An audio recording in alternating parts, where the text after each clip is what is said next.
اور وہی تو ہے جس نے تمہارے کان اور آنکھیں اور دل بنائے، لیکن تم کم ہی شکر کرتے ہو۔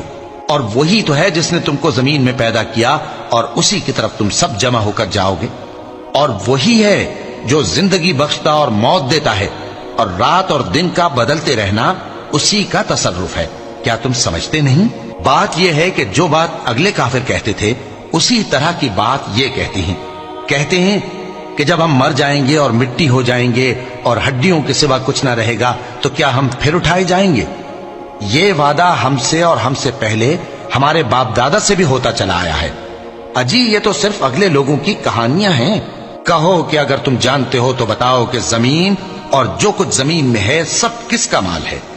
جھٹ بول اٹھیں گے کہ اللہ کا۔ کہو کہ پھر تم سوچتے کیوں نہیں؟